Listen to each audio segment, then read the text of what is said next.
Hello, everyone, and welcome to my Solutions Hour for September 2017. It's a big month. We just came off of the eclipses, but you can still see today on Saturday, the 9th of September, that we're still dealing with eclipse energy. You can see it specifically with the really sad and catastrophic earthquake that Mexico just had, and you can also see it with Irma coming to hit Florida at any moment. Really sad, and my heart goes out to everybody suffering. Also in Houston and Charlottesville was also eclipse energy, and then where I live in Seattle, we've been experiencing a week of forest fires all the way down to LA, and just really sad, really terrible forest fires. And yeah, it's mother nature, but also kind of, I think some of this is at the hands of us as well. You know, I want to talk just a little bit more about the eclipses. I know I already have 2 other videos on it, and I kind of do want you to go watch those if you can, but I just want to touch on it a tiny bit, and then we'll move forward to September. But the energy, whatever was stirred up or whatever was created or touched upon, 10 days prior to the 21st of August, so around August 10th, 11th, and it could have even been earlier. I don't know why, but I seem to feel eclipses in my life a tiny bit earlier, a couple weeks earlier, and 10 days after. And so around right now, really like the 31st, but it's still lingering. We're kind of in the shadow period, and eclipses are so enormous, at least ones like this. We haven't had one. The United States hasn't had one for 99 years. That's how incredible this experience is. But I want to tell you something fascinating and interesting and jaw-dropping, because I learned about it let's see, about a week ago. Yeah, last weekend. So eclipses bring in disasters, and oftentimes natural disasters, because they're begging us to shift our values and our energy. It's like what you valued before the hurricane and what do you value after the hurricane can be quite different. And so that's what's happening internally as well. We're all having an earthquake or a shift or a change. Now, it doesn't have to be catastrophic and devastating, but this is a time where the world genuinely wants to shift on an intimate level and on a global level. So many times, in order to create a value system shift, we need something dramatic like lightning to electrify us into a new perspective, into a new awareness, into a new value system. And we're seeing this. So, oh my God, let's talk about this jaw-dropping insight that I got. And maybe you already know it, especially if you're friends with me. But both Hurricane Katrina and Hurricane Harvey happened on August 28th, 29th. One was in 2005, and one was 12 years later, to the exact date, 2017. Now, what's interesting about that from an astrological perspective is that 12 years is the transition of, or I should say, it's the full circle of Jupiter. So Jupiter came back to the same exact spot, and it only does that one time for about a week, maybe a tiny bit longer, but for a week in 12 years. So it takes 12 years for it to go all the way around to the zodiac and be at that particular degree. And it was at that particular degree during Katrina that it was also at Harvey. Is that not shocking? So what is Jupiter? Well, Jupiter is so interesting because it's enormous. It's enormity. It is such giant big energy that it's just too big to manage, to be honest. And it is extremes, and it is abundance. And of course, it's a flood, right? Now let's look at this. I'm just going to show you the screen. Here's Jupiter and it was in Libra at the time. I know this is the 9th, but you just back it up a little bit. But there it was in Libra, and we think, oh, Libras are so balanced, and they're so fair-minded, and they're so balanced. No, not always. Libras want balance. Libra energy craves balance, but it is rarely balanced. It's usually, and my Libra friends can, I've got some on this call, they can attest to this. Oftentimes the scales are too heavy on one side or the other, but I think it's very, very fascinating that Jupiter and Libra moved back to the same exact spot. Here are my notes, because I never like messing up, but Jupiter is always excessive. It's always a little more than what you want, and it's very big. I believe Jupiter is about 35,000 times the size of Earth. That's the kind of volume that we're talking about. Okay, so back to the eclipses. You know, the eclipses are unpredictable, and what you're seeing out there in the world is unpredictable. They can't even really predict Irma's path. I mean, they've got the idea, but now they're saying it's going to go into the Gulf and hit Naples. God bless my friend who evacuated his home in Naples and said goodbye to it. But they're unpredictable. And I'll tell you, when we were talking about the eclipse last month, it was really looking like North Korea and Guam. And it never ends up being the thing you think it's going to be. For my personal eclipse, there is no possible way I could have guessed what was going to happen to me. Absolutely no possible way. So if you've got change and you know exactly what it is, that's awesome. That's great. The divine energy doesn't want to shock you.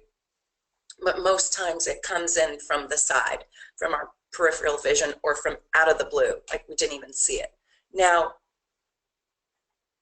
this is also something really interesting. We talked about this last time. You know how I feel about the 29th degree. Well, the eclipses happened on Leo's 29th degree. So it happened on Leo's last day. It happened when Leo's energy was going out and Virgo's earth energy was coming in. And I always say that the 29th degree is, I feel that it's sort of the darkest degree of the sign. And when the eclipse hit on this really symbolic degree, it just shocked me, because it's like it's just proven all these readings that I've done, thousands upon thousands upon thousands of readings around the 29th degree, and then the eclipse hit on the 29th degree. It's almost as if the change has to be a little bit scary. Charlottesville, Houston, forest fires, it has to be a little bit scary for people to pay attention now, because we're oversaturated.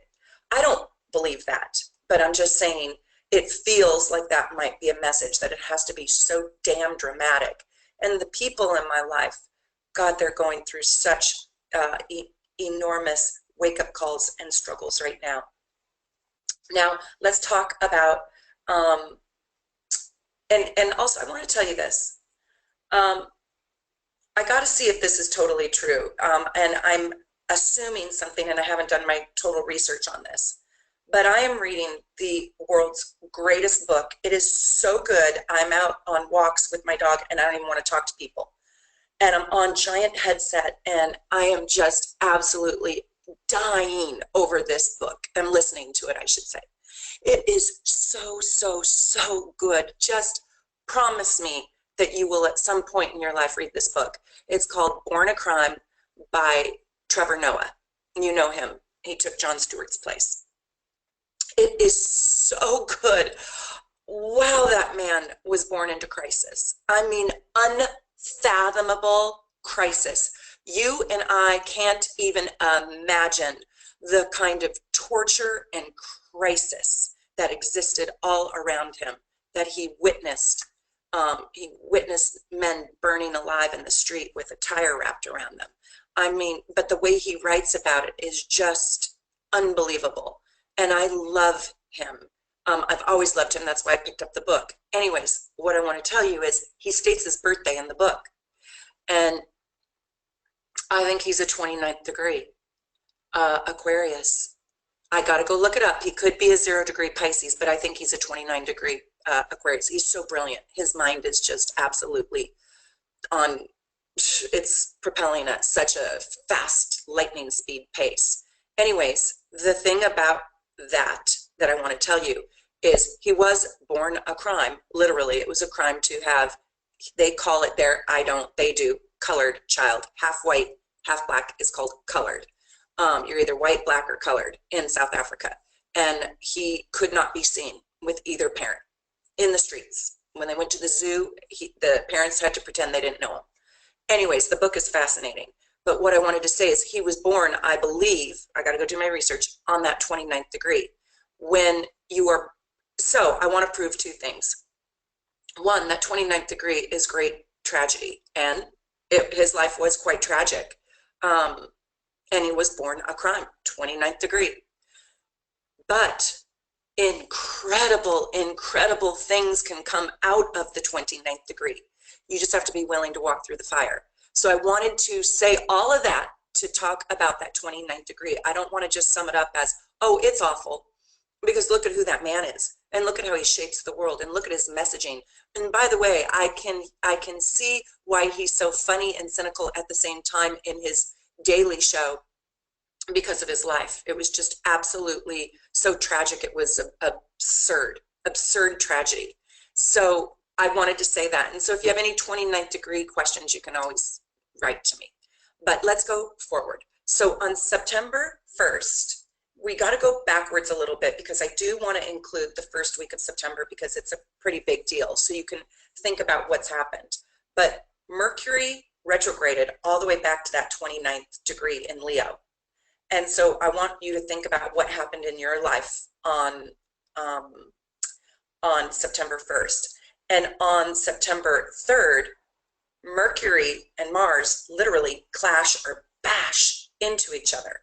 And Mars, of course, is going forward, and Mercury going backwards. On the 3rd, there's like a clash of ideas, or maybe verbal sparring, or maybe a fight, or a firing, or a blow up, if you will. So did this happen around, I think this was last Saturday or Sunday, and I know that I had irritations. I was so irritated on that day. It could also mean a verbal war in the world, and that was on the 3rd of September. And on September 4th, the sun opposes Neptune. The sun opposed Neptune on the 4th. Now, that only happens one time a year, and it gives us a blessed opportunity. So whatever happened on the 4th, September 4th, that could have been a real healing day for you. Now, September 5th, big time Mars in big time Leo goes into Virgo, and Mercury also simultaneously turns direct. So this is like, we want change, damn it. Now this is very interesting, because Mars in Leo is dreaming up the big, passionate, creative idea, like thinking about, I don't know, let's just pretend we're a fashion designer. The Mars in Leo is like designing the fabric and the dress and what they want it to look like and how they want it to feel, and putting the, you know, the jewel in the crown. And then when it moves into Virgo, it's like, screw that. Let's get the pattern out and start sewing it. And let's like do the nuts and bolts and putting the hem on and making sure it's perfect. And so Virgo, Mars is really kind of uncomfortable in Virgo. It doesn't like it. It's too nitty gritty, too teeny weeny detailed, but it is very practical and fundamental, and it's very do good energy. And it's not fancy, fun, fabulous ideas, like, or I should say action, because Mars is action and how you act in the world. It's actually rolling up your sleeves and getting your hands dirty, literally. And so I don't know about you, but what happened to me on the 5th, and sometimes I don't watch the transits. I don't set my days up according to the transits. I just go through life and I am aware of the transits, but they don't boss me. They absolutely don't boss me, nor should they boss you. But it is really fun to understand why you're behaving the way you have sometimes with these transits. And I do look for very positive transits to take advantage of if I can. And I also avoid really negative transits if I know what they're going to be. For example, the eclipse energy. I didn't want to do anything major on the eclipse energy. Now, what's interesting though, think about this for a minute. So just a little personal note, just to show you how it can show up. So when Mars was in Leo, I was redesigning my downstairs. Oh, I want to change these colors, and I don't like this table anymore. I'd love a new table. Well, isn't it funny? It's right on the 5th when it got into Virgo, I literally was just throwing stuff in bags, hauling it to Value Village, loading up my truck, putting stuff on OfferUp. I sold every piece of furniture. I mean, it's just hilarious. I got all this junk out of my drawers. I did like 17 runs to the dumpster. I mean, nuts and bolts, nitty gritty, clean, clean, clean. It is so spick and span down there. You can eat off my floors because there's no furniture. Anyways, that's Mars and Virgo. And I was a little obsessed. I was up till 2 o'clock in the morning doing that. So Virgo can be obsessive like that. It doesn't want to stop until it's perfect. So it's kind of like this. Mars in Leo can dream up the dream, the fabulous big giant dream. But Virgo is actually doing the work. So you went from playfulness and creative dreaming into focused seriousness and dealing with pragmatics. I think this is also really interesting because on the 5th, it's interesting. That's when my daughter went into her first day of middle school, which is, I mean, totally different than elementary school. Wow, totally Virgo. So Virgo. Really, really interesting and that was on the 5th. So how about you? Where did your program in your life get really focused and a little bit restricted, because you clamped down into it? Did you stop maybe drinking wine and go to Essentio water?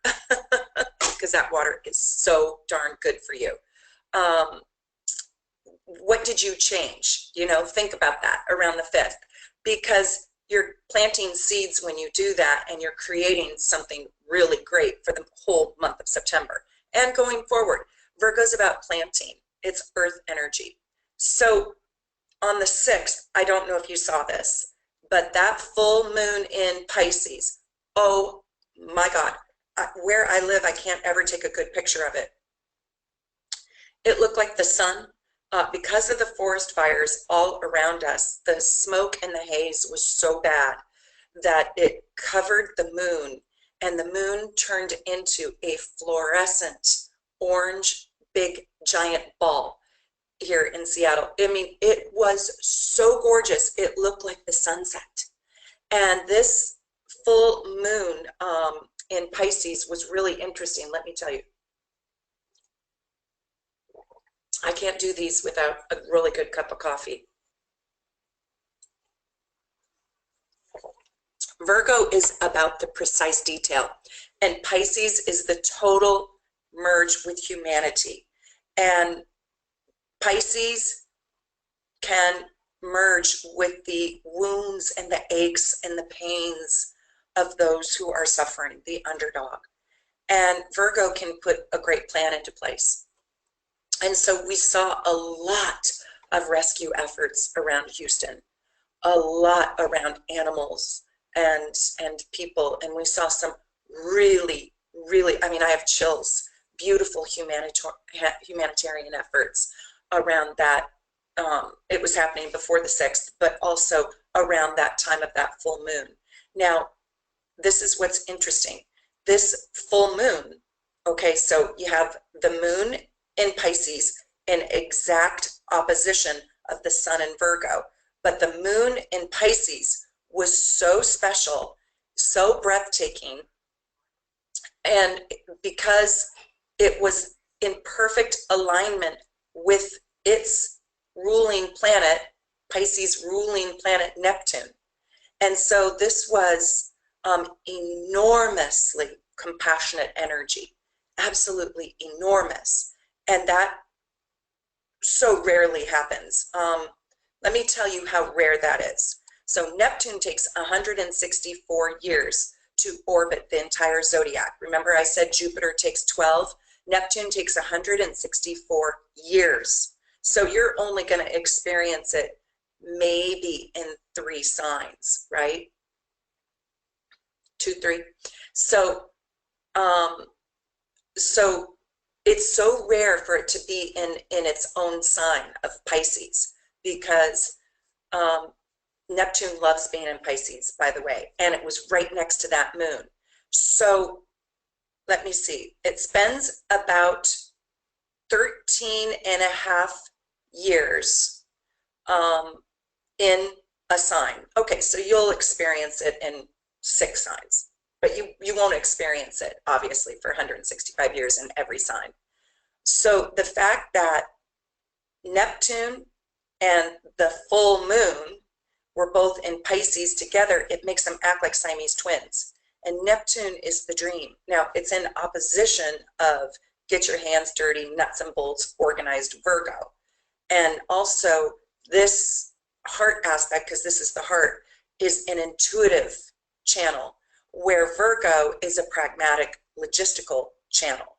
It's highly functional in the real world, and Neptune is anything but the real world. And so this means that you're really aching to do something meaningful for others at this time.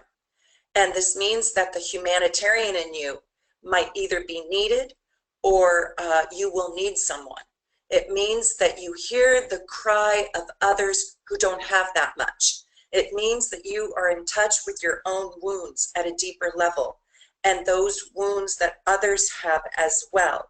It means that you are awakening to the injustice that is inhumane out there in the world and in your life.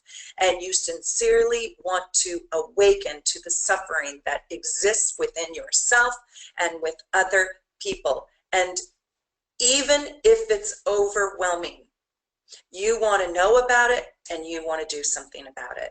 It's the healing agent in you that is being summoned and will be summoned for the whole month. And are you my Facebook friend on my soul navigation page? If not, please do. Did you see all those alpha males in Houston, or rushing to Houston with all their boats lined up? I mean, hundreds, I don't know, maybe 1,000. They had their boats, they had their floaties, they had everything, seriously being the heroes of the town. I mean, we're needed, we're going to Houston, we got provisions. That's that Pisces moon with Neptune. Now, because it's opposing Virgo, nuts and bolts. So you take that humanitarian, compassionate, universal love for mankind, you put it in opposition of Virgo, nuts and bolts. I'm getting my boat, I'm going to Houston, I'm saving the animals.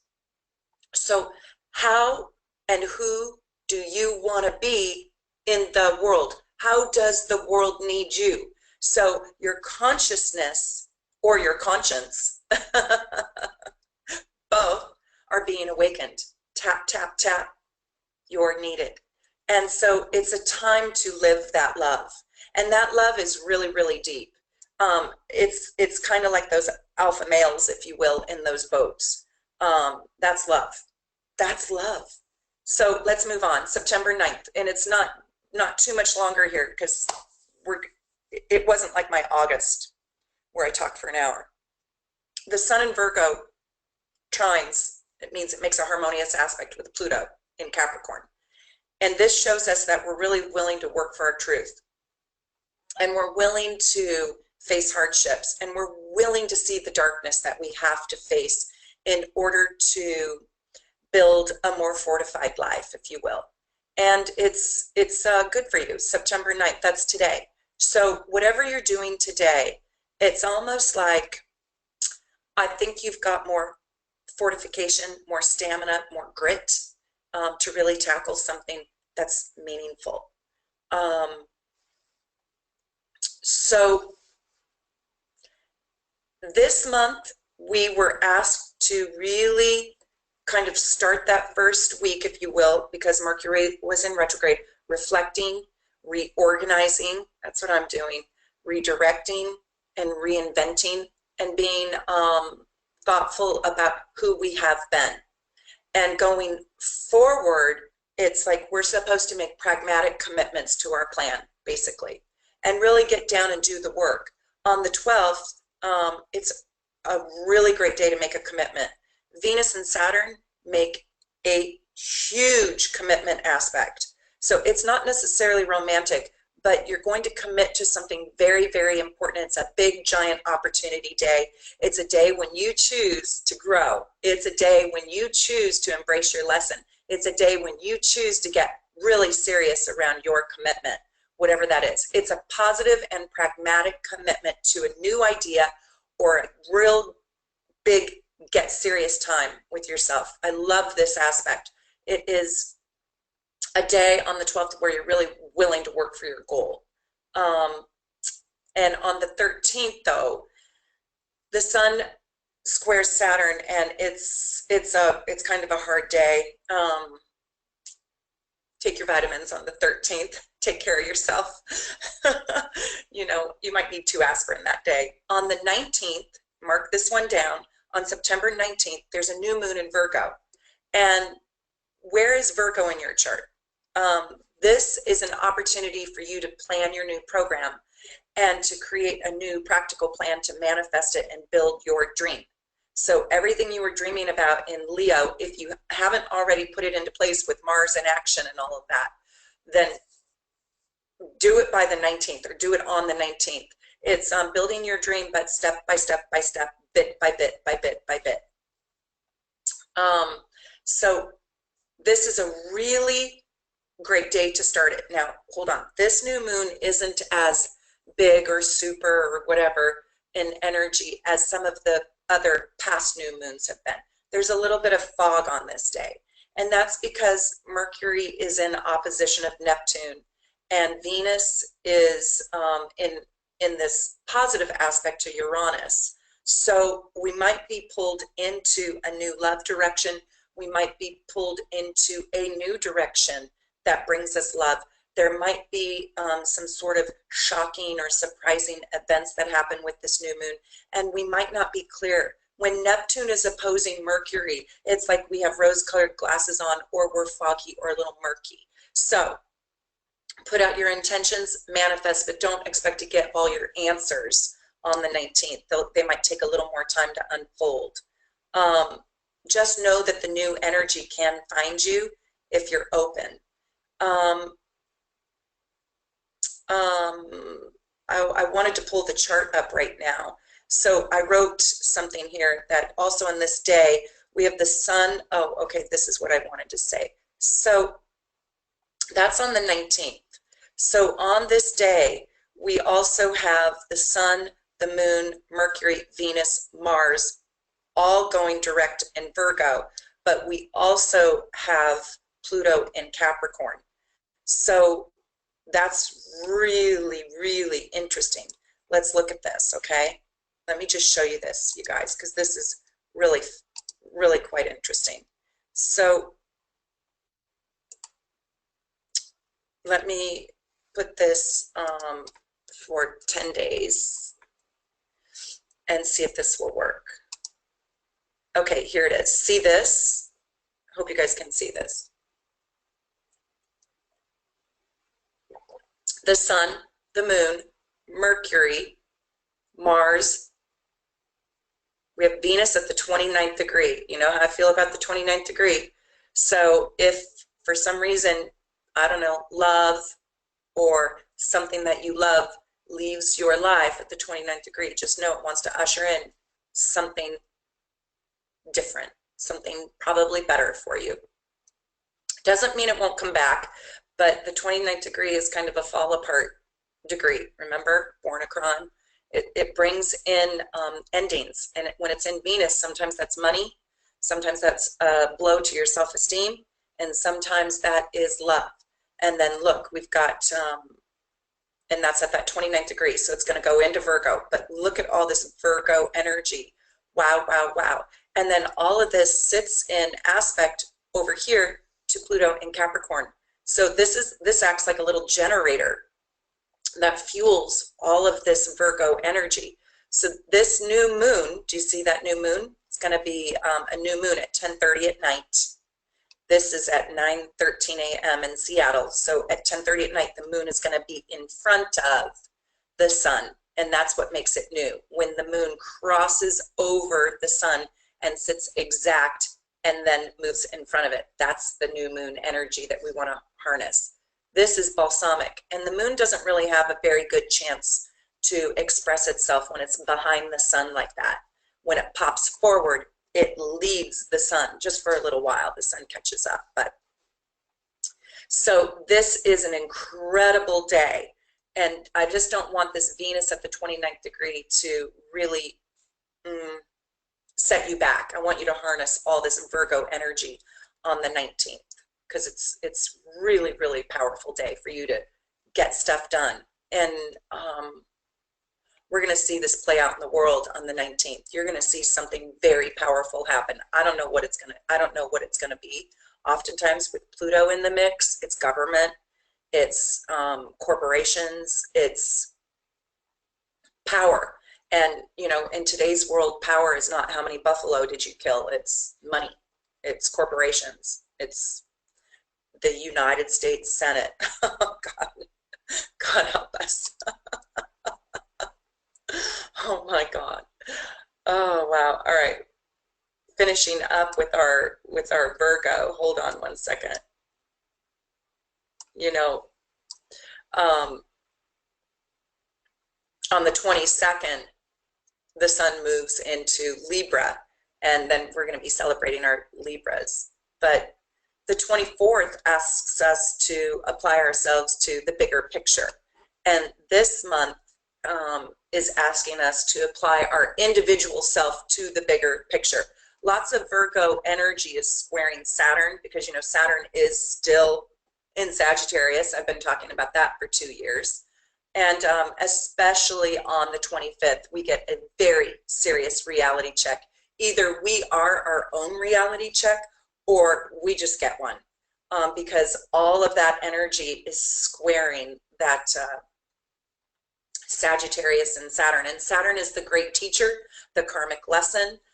It's absolutely huge. I was born with that aspect, so good things can come out of it, but you have to work hard. Yeah, you sort of feel like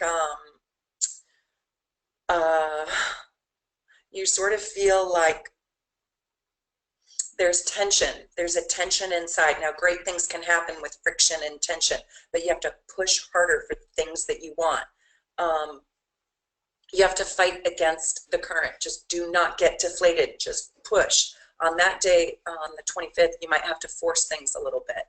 And then on the 28th, Pluto turns direct after 5 months of being retrograde or asleep. So there's been a deep, deep thinking about the unknown, and that which has been hidden from us will become revealed. You watch around September 28th, secrets around money, corporations, government, statesmen will be revealed. So that's going to be very interesting. We're going to learn new things. Whenever Pluto goes direct from a retrograde, going direct means coming up out of retrograde and going forward. Whenever Pluto goes direct, it's weird. It's like it went down to the depths of the secret chambers, if you will, in life. And it's been bringing up these secrets to then expose them. And so it will be really interesting to see how that plays out. All right, so this ends my September portion of my solutions hour, and now we're going to move into readings for everyone. So I'm going to stop recording here, hopefully. Hopefully I can figure out how. And here we go. Here's my stop button.